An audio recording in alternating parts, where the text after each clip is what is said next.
Right, this took a while. Sorry.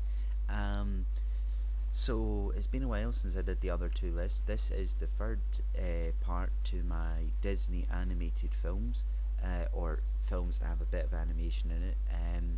As you can see, well, what do you mean? As you can see, maybe you can see the background.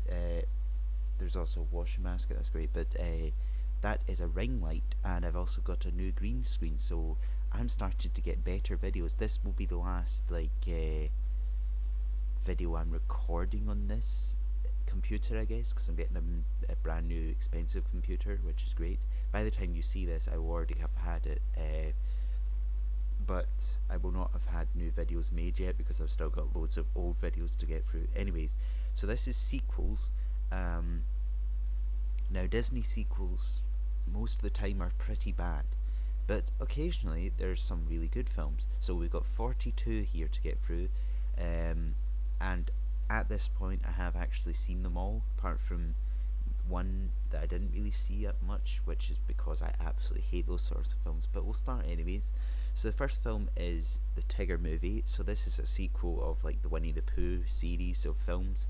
Um, I I think maybe out of all the spin-off sequel Winnie the Pooh things, I think this is one of my favourite.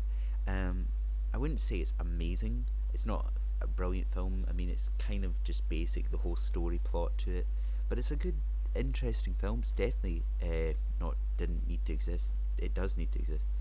It's worth a watch. I wouldn't say it's just as good as the first film, and I wouldn't say it's incredible as its own film. I don't really know. Like, I don't really know what names to call these films. No, I think I put it up here. It's a good enough film, right? Now this is Leroy and Stitch, so I think this is maybe the third or the fourth Stitch sequel.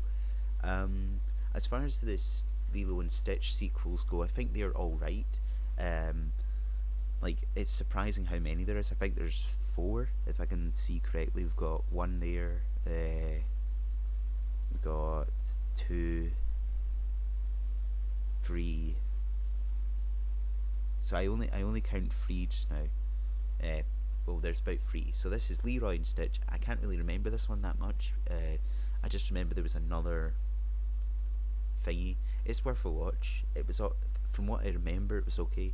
Now, this one is Aladdin and the King of Thieves. I only saw this recently, so I could actually do this list. First time seeing it as well. So we'll get to the other sequel in a while, which was before this. The other sequel I think is a lot better, but with this one, Robin Williams reprised his role as Genie. In the Return of Jafar, it was voiced by Dan Castellaneta. I can't spell his name right, but that's the guy that does the voice of Homer Simpson.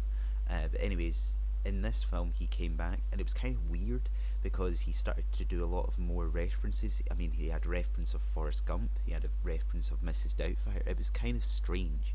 As for the film itself, and I wasn't a big fan of it. It just seemed pretty pointless. Um, so basically, Aladdin finds out about his dad, and he goes searching for him, and he brings it back. What I don't really like about this film is Iago, in a sense. So in the second film, Iago was a hero in a sense, and he joined forces with Aladdin. But in this film, he didn't kind of just threw that all away. He became a thief again, and he wanted to go and hide out with a bad guy. I mean, what was the point then? So I'm going to be honest, I did not enjoy this film, and I think it's bad. It's watchable in a sense, but it's bad. Uh, oh. So, growing up, on a couple of videos that I used to have, this was one film that used to get advertised quite a lot. So it's Tarzan and Jane. So this was the sequel to Tarzan, and the thing with this film is it looked so good. Like, the adverts looked amazing. I was like, yes, this is going to be so fun. Watching it though, one of the worst sequels I've ever seen. There was a whole part where Jane had her friends from England come over, and they were these really posh old ladies that just were so. It was trying to be comedic, and it was just terrible. I hated it. I never want to see this film again. So, unfortunately, the title of this film, amazing. The adverts for this film, amazing. But overall, it didn't need to exist. It was a complete waste of my time. However, Tarzan 2, which is another sequel, so I don't really know what you would say would come first, but actually Tarzan 2 isn't a sequel, it's a prequel. So this shows you some parts to Tarzan growing up that you would have missed in the main movie. And actually, I'm surprised how good this film was. It actually had a lot of good parts to it. I think maybe had one or two good songs as well, but I really enjoyed this. So this is the only sequel slash prequel of Tarzan you need to see. Forget about Tarzan and Jane, but definitely worth a watch, this one. Right. Oh god. Right, out of everyone on the list, I think this might be one of my least favourite sequels. So this is Atlantis, I can't remember what it's called, Milo's Return, right? Atlantis Milo's Return. So the first Atlantis wasn't really much of a box office hit as far as I remember. So amazingly, they made a sequel for some reason. The worst part about this sequel, though, apart from the animation being absolutely atrocious, one of their like cheapest productions it looked like, uh, the biggest problem was Milo's voice actor had changed, so he sounds completely different and it's very obnoxious, and I hated it. I absolutely hated this film, and as far as I'm concerned, it didn't need to exist. Right up there, it did not need to exist. Well, way down the bottom actually. Terrible film. Right, I saw this film for the first time yesterday, and this was a surprise, a real surprise of a film. So this is 101 Dalmatians to Patch's London Adventure. This was another film that I saw a lot of adverts advertised for on videos, and it looked really exciting. Watching it though, it was like the very first thing in the movie was a really good song. Cruella de Vil, same voice actress, I think, maybe. Well, this came out in 2003, and the first one came out in 1960 something or so other. But it was quite a good film. I'm not gonna lie, I might actually watch it again at some point. I mean, as far as like the action-packed comedic slapstick stuff goes, there wasn't a lot of that in this film. Mostly the first film had a lot more, so it's not as good as the first film. It's not just as good as it's not incredible as own film. It's worth a watch, so it was a real surprise. Now this, on the other hand, I'm not entirely fond of this film. I've only seen it once. This is Lady and the Tramp 2. I can't even remember what the full title is. It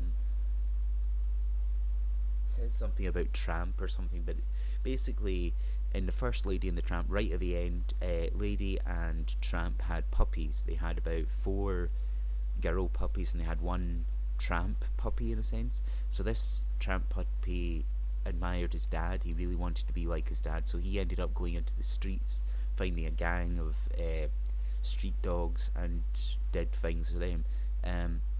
For me, this film just drew on a lot. It was very boring at parts. And then he had a whole part of falling in love with another female puppy. It was just, I didn't like it. I do not recommend this. For me personally, it's going in bad. It doesn't need to not exist. Like, had they done a little bit better with it, it could have been a good film, but it was bad, right? And here's another one that is a very real disappointment. So this again is sort of more of a prequel. This happened when so this is Fox and Hound 2. This happened when Todd and Copper were puppies or cubs, whatever they are. So basically, I think it was Copper. Copper ended up going into a dog show or something, along with other acting dogs, and I think Todd wanted a part of it as well. It's not really a memorable film. Just quite pointless, to be honest. Would I go as far as saying it didn't need to exist? I don't know. I think this one's just bad. I didn't like the dogs, the singing dogs, or anything like that. I didn't really like it. Now, here is Bambi 2. So this, again, they like to do their sequel prequel thing. So this is Bambi growing up. He's a cub. He's a whatever you call a baby deer. This was another film that I found quite surprisingly good. So, I mean, obviously it doesn't need to exist. We didn't need to know this whole part, but it gave the dad more of a balance in a sense. So, in the first film, we didn't really know much about his dad. We just knew he was the prince of the forest. But this showed you his dad looking after him growing up. So it was actually a really, really good film. I might put it right up the top here. Uh, I wouldn't say it's just as good as the first film because I don't know. It is a good film, definitely a good film. Now we get to another really bad one. I think this is the one. Um, so I can't really remember much about this sequel. I think this was just kind of dumb. This sequel. The one thing I'll say about the Cinderella sequels is that now looking back on Cinderella, towards the end, Lucifer the cat was hiding outside of a door where Cinderella was trapped with the key or something like that, and then Bruno the dog came up and scared the cat out the window. Now the window was about like 12 stories up or whatever else, and the cat fell to the ground. Now we didn't see the cat die, but how on earth can a cat survive a fall that thing? But then in the next two movies, and these aren't prequels, these actually happened after it. In the next two movies, Lucifer's alive, so I don't understand that. Maybe the cat landed in some hay or something. But anyways, I don't remember much about the sequel. I remember more about the next film after it. But this one, I don't really remember. I don't think it was very good. I honestly don't think it was very good. Um, would I put it here? I don't know. I'm going to do this one next just for some reason. So, weirdly enough, Cinderella 2 was bad, but Cinderella 3 was actually good. So in Cinderella 3, we actually get the one of the sisters. I think is it Drizella? She actually comes across a better sister. So and she gets her happy ever after, and it's quite nice. It's quite nice to give this character a bit more depth. Um, I just I think this one is definitely worth a watch. Um, I surprisingly liked it. So yeah. Next is an extremely goofy movie. I think it is. Yeah. So the first film was just the Goofy movie. Another thing about this film that's kind of like where's the continuity is that in the first film, um, I don't remember the kid's name. I'm really sorry, but Goofy Junior uh, had the hots for another dog character thing, and they ended up together. But in the next film, she doesn't exist at all. There's no mention of her. There's no anything about her. But Goofy Junior or whatever his name is, Rufus, I can't remember. He's going to college, and he goes on a road trip with his dad, which is kind of funny. Um, I'd say this is worth a watch. Um, I do prefer the other Goofy movie, but this is worth a watch because it's funny with the adventures on the road trip. But everything else was kind of a bit more. Meh. I'm going to put it right down the bottom. Okay. Now this is one sequel that I had on video. So I think there was maybe about four free Disney sequels that I used to have on video. This was one of them. So this was Lion King 2: Simba's Pride. Now, weirdly enough, this film wasn't that bad, and the songs in it, the song "He Lives in You," was so good that it actually is in the stage shows. Um, it's a really good song. It's just in such a random film. But there's other songs in this film like "He is not one of us." And there's a weird song that Rafiki sounds going in you pendy where the passion fruit grows sweet. Now, I can't say that about much sequels that they actually have good songs in it, but this is a bleh. There's surprisingly good songs in this film. He Lives in You is incredible. Um, I don't really like the bad guys. Like, there's some sort of weird connection to Scar, which doesn't make a whole lot of sense, but um, I don't know where I'd put this. I feel like it needs its own category. It's not bad. Like the songs save it, so it's going. This is going to be like my go-to thing. Now here is. I think I've only seen this film once, and I found it very bizarre. So basically, this is another like prequel sequel thing with Pumbaa and Timon. So this is like Lion King 3.5 or something, and it's what I remember is that Timon and Pumbaa are sitting in a cinema and they're just going over old clips of their life. I I would not really watch this film again. It's not bad. It's just not very good. Um, I mean, it showed you kind of an interesting past to them, but I don't remember any songs from it. I don't remember much about it. I mean, I remember there was like a red-headed, or was that another film? I don't know. I really, I'm going to put it at the top of bad. I don't remember it that much, and I don't really care to remember it that much. Okay, so this is Emperor's New Groove 2, Kronk's New Adventure, or Kronk's New Groove, right. Uh, so the first Emperor's New Groove was kind of a good film. Everybody seemed to love Kronk, and I mean, there's been memes around in the last few years about him saying some funny things. Yzma's back. This isn't that bad a sequel, and the art style of it kind of continued over. Like, this could very well just be after the other film. It's not like they've redesigned it with more modern technology and things. I can't remember too much about this, but in the first film, Yzma had got turned into a cat, so she's still got like some cat qualities about her, which is kind of funny. Um, I think Poncha is back as well. I can't really remember, but it's you'll never guess. It's worth a watch. Okay, right. I've got to be more brutal with some of these. So as far as as far as Winnie the Pooh sequels go, this is maybe one of my least favourites. So I've only seen this once, but it's very. I think it's more for like really young children. But even then, I feel like they couldn't even sit through all of this. It's just average. It's not very memorable. It's okay. So this is Springtime with Roo, Winnie the Pooh, Springtime with Roo. I just, it's average. It's really average. I'm not a big fan of it. Um, I'm going to be brutal, really brutal. It's going and didn't need to exist because it didn't need to exist. No, no, fine, fine. It's fine for the really young kids. It can be bad.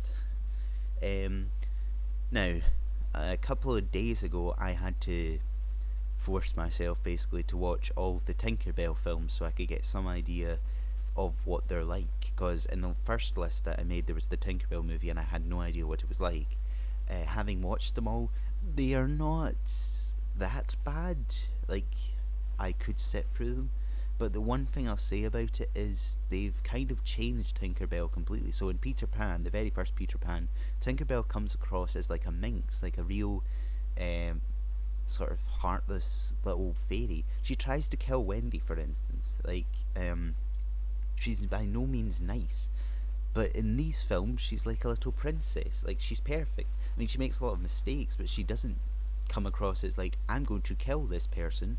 What's really weird about like the first film is that she goes to Wendy's house and gives her a trinket or something. Do realize that in a couple of years' time you come back here and try to kill her? I, that makes no sense. It's like the people that made Tinkerbell had no idea about Peter Pan. I mean, also there's no mention of Peter Pan in this at all. The only mention of like even close to Peter Pan is the last film, or one of the last films, and it's Captain Hook. So that's the film that I'm actually talking about right now. That's Pirate Fairy. That Pirate Fairy is the one that has Captain Hook in it. So if you, I'm going to rate this one a little bit more higher because it's got Captain Hook in it and it kind of gives you a backstory to him. But yeah. And next is Secret of the Wings. So this is Tinkerbell's sister. Again, why does she have a sister? How does she have a sister? And it's weird. Like, I really do not know how to describe this. Like, the first film, she was very, like, tiny and she didn't have much of a personality. So it's just, she was angry and all sorts. She's, like, almost perfect. She's like a princess. She's extremely weirdly pretty. And it's just, like, she's mean. She's supposed to be mean. Why have you made her this delicate little fairy that's happy? But Secret of the Wings I actually kind of enjoyed because there's like 4 different parts of the fairy world. There's the spring place, the summer place, the autumn place, and the winter place. So Tinkerbell, being the little minx that she is, she wants to go and visit the winter place, and there's complications with that. But then she finds out she's got a sister.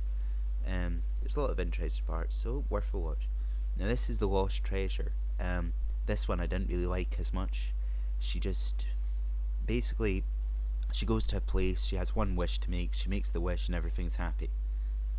I just told you the whole movie basically, but it's kind of just a pointless rubbish joint. Didn't need to exist. No, yeah.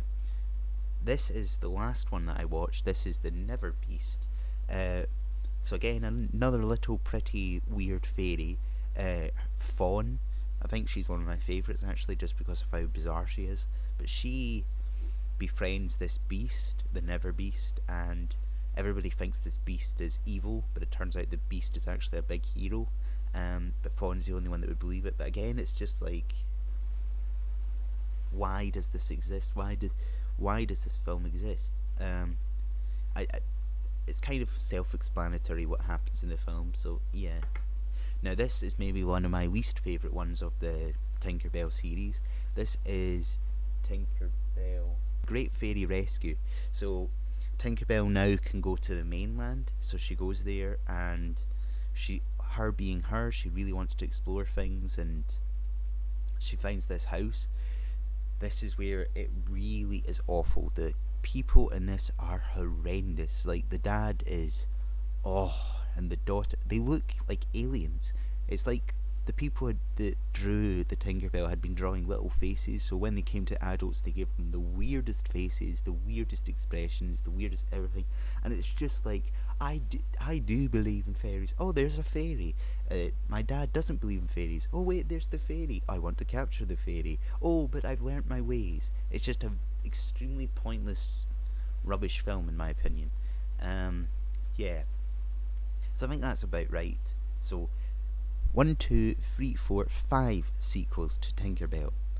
Why? Again, it's not really like films made for me, like Barbie films and Tinkerbell films. But they're not really made for me. But I kind of enjoyed watching them for some parts. But again, it's just like they're just weird. Now, this is maybe one of the best Winnie the Pooh sequels. So this is Winnie the Pooh, the Heffalump movie. Now, I think this might also be the one sequel that I've seen the most of Winnie the Pooh, apart from Tigger movie.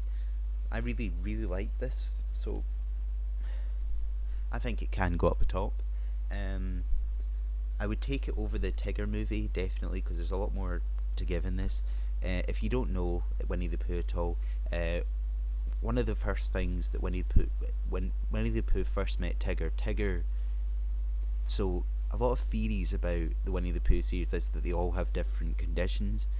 So like, Owl is dyslexic, Winnie the Pooh is gluttonous or something, or he has Prader-Willi syndrome or something.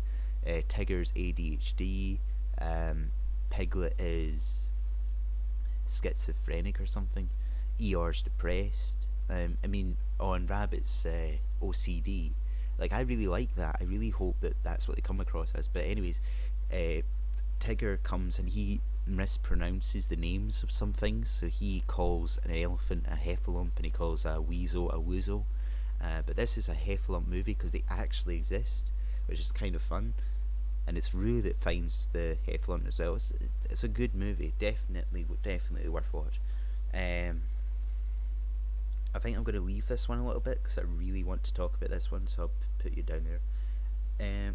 So this is Stitch has a glitch, I think. Or, yeah, Stitch the movie. So Stitch the movie is different from Stitch has a glitch. There's so many Lilo and Stitch films. So this film, I think there was a couple of other experiments that came, and they were kind of different. It was alright. I do not really remember the Lilo and Stitch things, even though I've seen them a couple of times, but I think it's worth a watch, because if you're into Lilo and Stitch, you'll like these films. Now, here is another movie that I saw recently. This is Pocahontas 2, A Journey to a New World. Yeah. This was... I was kind of knowing what I was going into, how bad it was going to be. It was just really, really, really disappointing.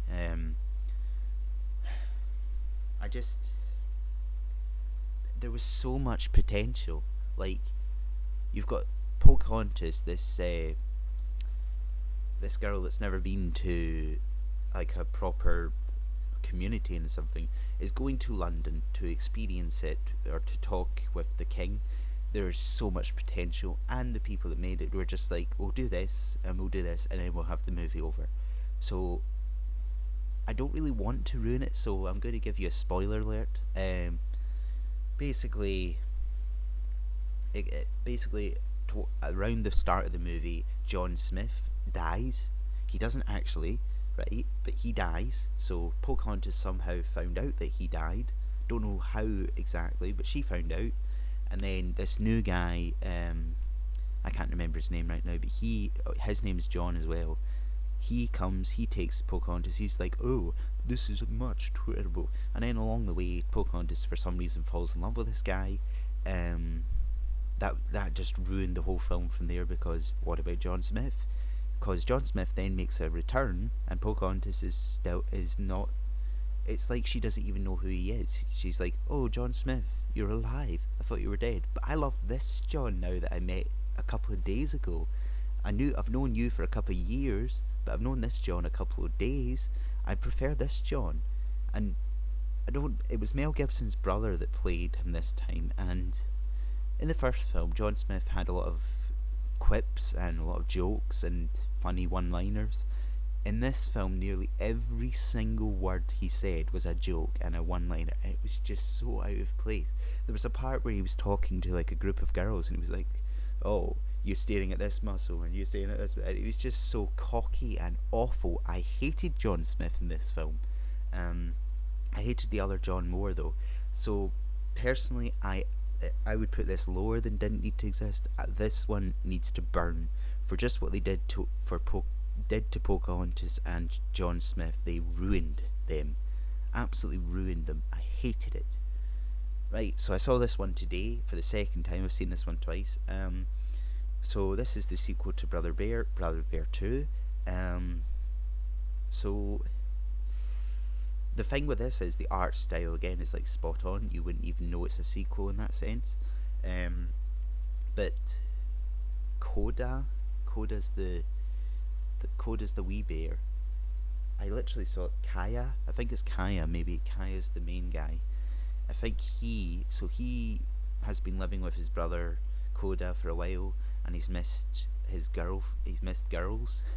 There's this girl that he used to really like when he was younger, and then amazingly they reunite, and it's actually kind of made me cry towards the end. What happens in the end? It's not bad what happens in the end. It's just for some reason it made me cry. So I think it's up here. Now I feel like they only made this film so that it was like, oh, don't worry everybody, Quasimodo does find love. Like in the first film, he was kind of having a thing for Esmeralda, but obviously she didn't end up with him. But in this film, oh, lucky him, he found somebody. But it's like, that didn't need to happen. We were fine with him being who he was.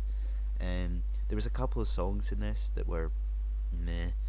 The bad guy was not very memorable. I do not remember much about this film, just kind of a pointless exploit. I'm personally down here as well. So this is actually kind of a good sequel. So this is Jungle Book 2. I've seen this one quite a lot as well. Sadly, his name's not Phil Hartman. Phil Harris, right? Phil Harris that did the voice of Blue. He also did Thomas O'Malley, and he also did I can't remember the third guy. Little John. So the guy that did Blue sadly passed away before this film was made. So instead they got John Goodman that does an alright job. And Mowgli like misses the jungle. He misses Baloo and he misses Bagheera and all of that. And also towards the end, Shere Khan is back. It's an alright film. It's obviously not up to the standards of Jungle Book, but it is an alright film. I can't say it's just as good as the first film. But it's definitely. Look at this section, man. Okay.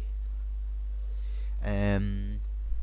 So this is Lilo and Stitch 2 now. This is Stitch Has a Glitch. Um. I think this was the one that I should remember the most. Um. Basically, Stitch has a glitch. That's all you have to know. Uh, I saw this one relatively recently, like a couple of months ago as well. Um, I just, it's another Stitch sequel. It's just like fine. I guess you could say it's worth a watch. Maybe put all of you together. Okay. Um. Again, I'm going to leave this one just because I want to talk a bit more about this. Now, one of the best sequels ever here is Planes, Fire and Rescue. So Planes, if you didn't know, is like one of the worst films ever made. It was in my first list, but the sequel again is just kind of the same thing. Flying cars that don't need to exist. Again, this is something I could watch again. Like, it's bad. It really is bad, but it's not as bad as some other things I've seen before. Um, so the first film, Dusty's the plane. He wanted to be a race plane or something like that, but because he was a crop duster, everybody judged him, and he was like, "Oh, you'll never do it," and then he ends up doing it. What a surprise! In this film, though, it's all about fire and rescue. It's all about saving people. It's just it's I can't put it anywhere else other than bad. It didn't need to exist, but it's still watchable, so it's in bad. Um, Again, alright, I'm going to do the Piglet movie first. So this is Piglet's big movie. So this, I think again, this is like one of my least favourite Winnie the Pooh spin-offs. Uh,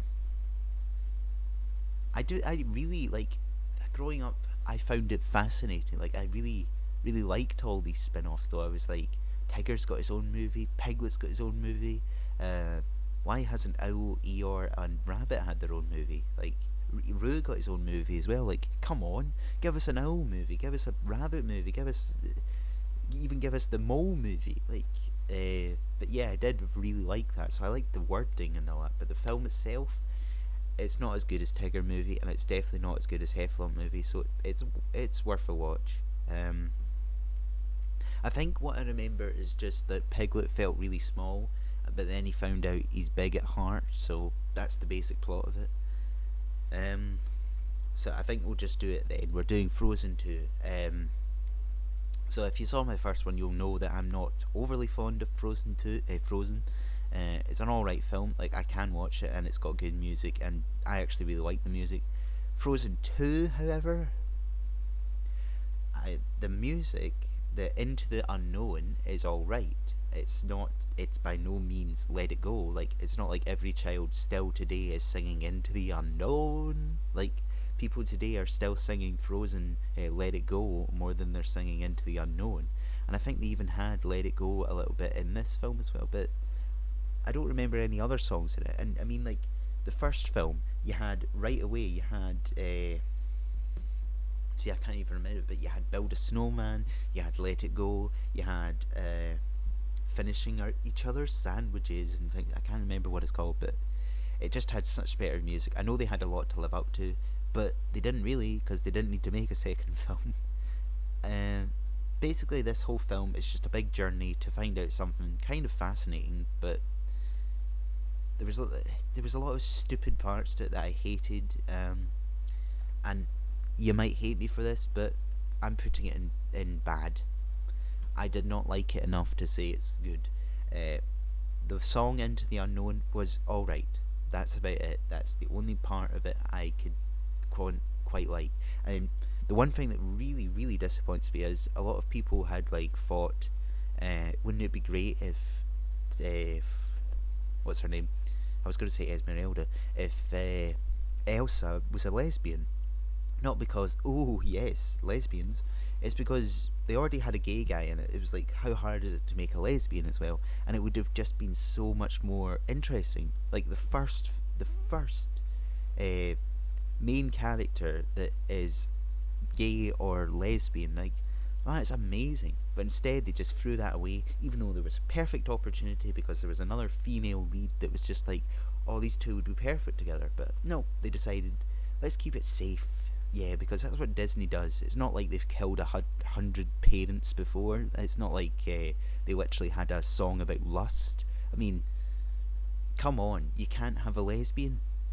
Uh, Anyways, yeah, it's going in bad. They had opportunities to do things and they just threw it away.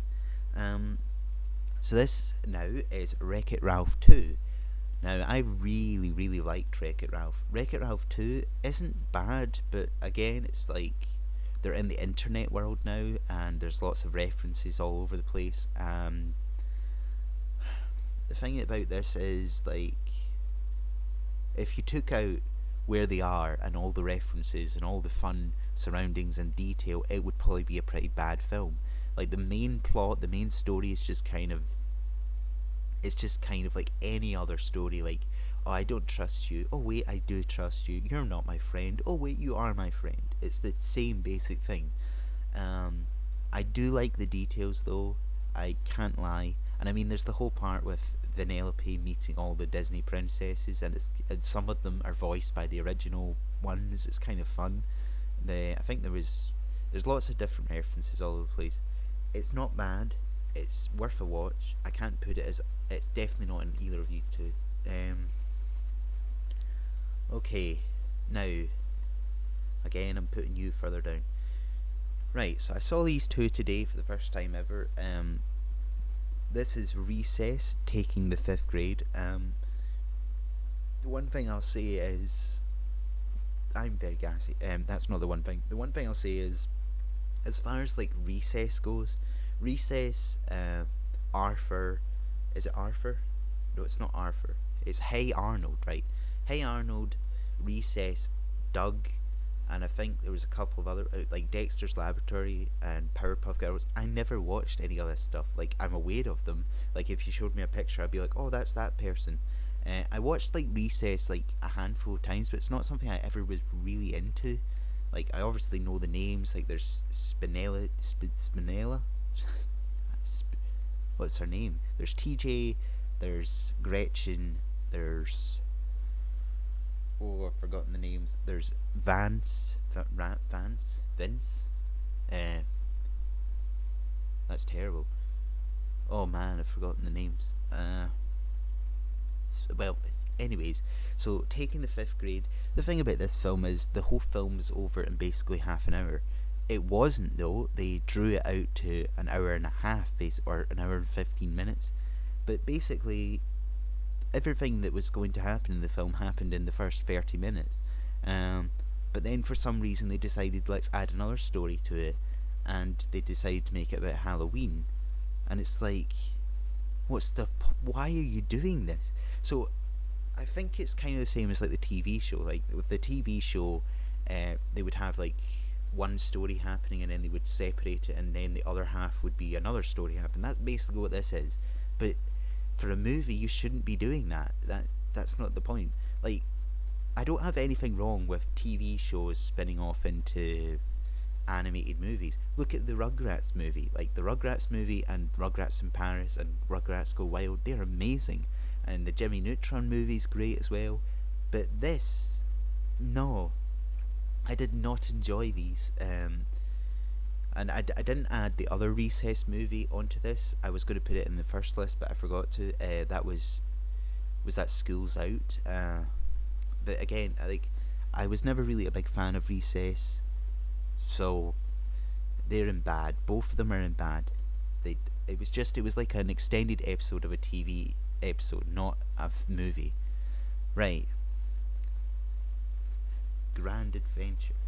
I don't really remember this one, but I think I have vague memories of this. So this, I think, is my least favourite Winnie the Pooh sequel. I think most of the voice actors in this are completely different.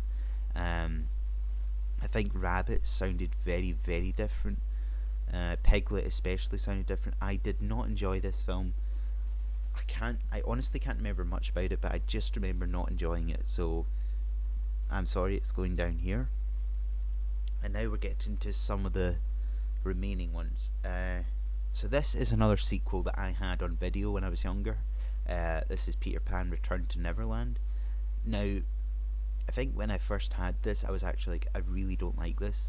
But now, having grown up and watched most of these other sequels, this sequel feels like it's gold. This sequel feels amazing. Uh, and I actually wouldn't mind watching this again today, knowing the rest of these sequels are terrible. But it's like, so the the daughter here, Jane, not the daughter, the little girl here, which is Wendy's daughter, is Jane. Um, she doesn't believe in anything. She doesn't believe in fairies. She doesn't believe in this. But she ends up going to Neverland with Peter Pan, and lots of adventures happen. She becomes the first lost girl. It's very interesting. But Nana obviously doesn't exist. But however, there is Nana too, which is weird. Why wouldn't you call it a different name?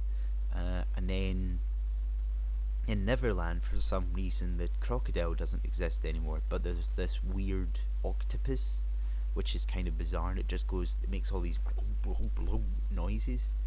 I get, but nothing can beat the first Peter Pan. The first Peter Pan is hilarious. Captain Hook, though, is still kind of funny, so for that reason, I'd give it a worth a watch, definitely. Oh. Ooh. This is Mulan 2. I think this might be up there with one of the most pointless sequels. So, let me put this in layman terms or whatever. Mulan obviously was a brave, heroic person that did a lot, and she proved that girls can do just as much as men can do, and even better in some senses. But in this film, there's this whole point of princesses, or a princess that has to marry, three princesses that have to marry someone else, like an arranged marriage or something, to save a civilization. There's something about that. So Mulan goes along with it. She doesn't really like it. She takes them all the way close to there, and then she's just like, you know what, you should go with your heart. But you went all this way, they're trying to save a civilization. It's just like, no, forget it, it doesn't matter. Go with what your heart says. Obviously, there's three of them, and Mulan has three friends. It's just like, there's also some weird imagery in some parts as well. So this totally didn't need to exist. It was pointless, annoying, frustrating, awful. And I bought it on DVD before I'd even seen it, and then I was like, what have I bought here? Right, last five. You thought we'd got the bad ones out of the way. No, this next one. Oh, wow. This, in my opinion, is one of the worst sequels we have. So this is Little Mermaid 2 Return to the Sea. So Ariel and Eric have now had a daughter, Melody. I think her name's Melody. Yeah. I think a lot of the voice actors either had passed on by this point or didn't want to reprise their roles. So there's lots of different voice actors in it as well. But good God, there was just so much wrong about this film. Like, for instance, Ursula had a sister. When did Ursula ever have a sister? We never talked about Ursula having a sister. Like, some theorists or something have said that Ursula is King Trident's brother, King Trident's sister. So what does that make this new sister? I can't even remember her name. Just weird, smoky little octopus lady. Like, she's very frail and weird, and I do not like her at all. Well, obviously Ursula couldn't come back, she's dead. But yeah, and then there's two other sidekicks. Not her sidekicks. She has like a shark sidekick or something. But there's like a seal, and I think it was a penguin. Like, why is there a penguin here? And no, it was a walrus. I just hated them. Well, one of the worst things about this film, apart from the music, the voice acting, and everything else about that, I think was Flounder. So not only was the voice actor different, but he was like 100 years old. Like, Sebastian hasn't aged a day. I don't think Scuttle had aged, but Flounder was ancient. Like, he looked terrible. He sounded terrible. I hate this film. It's an honest regret watching it. Terrible. Now, that was the first sequel to Little Mermaid, so you're like, oh god, I don't think I could watch another one. But again, this is more of a prequel than a sequel. This is a prequel. So this is Little Mermaid Ariel's Beginning. Now, for whatever reason, thoroughly enjoyed this one. Obviously, there's a weird whole story of like King Trident not liking music, which is kind of bizarre, but it's way more interesting. Like, if Little Mermaid 2 didn't exist, this one would obviously take. But this one's way better. This one is great in a sense. Um, I really like this. So basically, like, Ariel finds Flounder and they become friends. She finds Sebastian and all that sorts. Like, and we learn a little bit more about her sisters and her mum. Obviously, it's just, I really liked it. Worth a watch, definitely. Now, we've got some interesting ones. So next one is The Return of Jafar, Aladdin, The Return of Jafar. Now this is, I still have this on video hidden away. This is another one of the Disney sequels that I used to have on video, and like I said before, unfortunately Robin Williams wasn't the genie in this one. It was Dan Castella. I know I should know his name by now. I used to watch Simpsons all the time, but yes, Homer Simpson in a sense. So once you know it's Homer Simpson voicing the genie, it's kind of weird because he's saying all these things and you totally hear Homer Simpson in your head. He's like, "Oh, look, she dances," and things like that. And it's like, they're getting this, they're doing that. I can't even do it, but yes. Aside from that, Jafar comes back and he's really cool, and Iago redeems himself. He becomes a good character. I think like I might be a little bit more biased to this one because it's the one sequel that I've seen the most because I used to own a video, but I like it a lot. Like, there's a lot of things I like about it. I just, if I looked at this for the first time ever, I'd probably be like, it's not that good. But me personally, I really like this, so it's going up there, right at the top.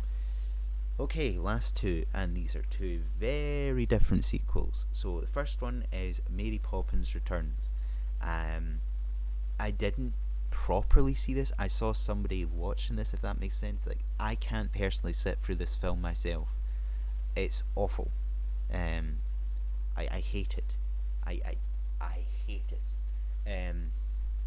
So I can't remember how many years it was, but the first film came out in like 1960 or 1940, 1950, so a long time ago.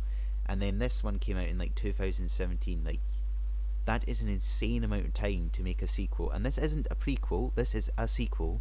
And it's just pointless beyond all belief. The music is not very good. There's a whole, like, I've said it before probably, but the climax to Mary Poppins is so heartfelt and sad.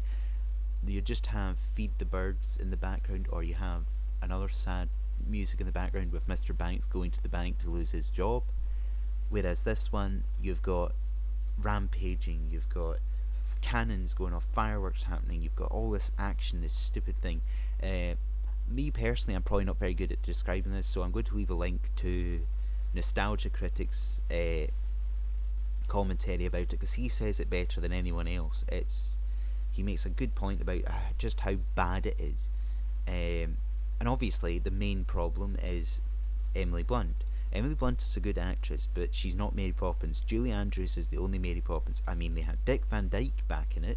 Why did they not have Julie Andrews? Probably because Julie Andrews was like, I don't need this, I've made enough money, I don't need to come back for a stupid sequel that's absolutely rubbish and doesn't need to exist.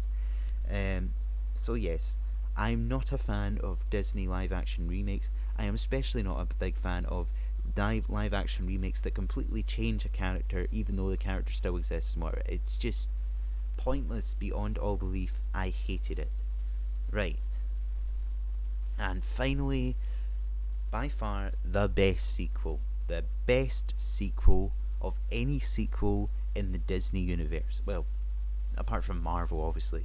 And Star Wars. Everything's in the Marvel. But anyways, I've said this. So I said this in the first film. The Rescuers is like one of the worst films ever. But The Rescuers Down Under is amazing. So I said it before. I saw this before I saw The Rescuers. And I think this was one of my favourite animated films as a kid. I loved this film. It was so action packed. It was interesting. Like, the opening to Lion King, right? You remember that is Ha Ha Savannah. The opening to this, I remember too. Basically, it's stopped and then it goes do do do do do do do do do do do do do do do.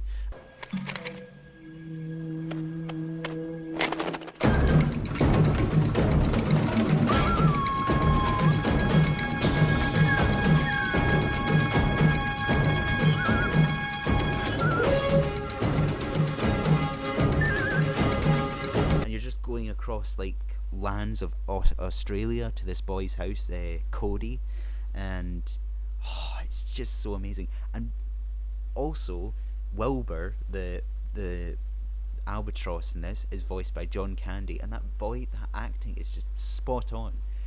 What Robin Williams brings to Genie, how good that is, got John Candy brings to Wilbur, and just how good that is. Um, McLeish, the bad guy, and Joanna are a hilarious double act. They are just the best baddies ever for this series. And then you've got the actual big eagle that doesn't speak. Like, it's an animal that doesn't speak and it doesn't need to speak. Oh, and then you've got the mice. I love this film. I might actually go and watch it after this just because of how good it is. Um, if there's any sequel that you need to see, it's definitely Rescuers Down Under.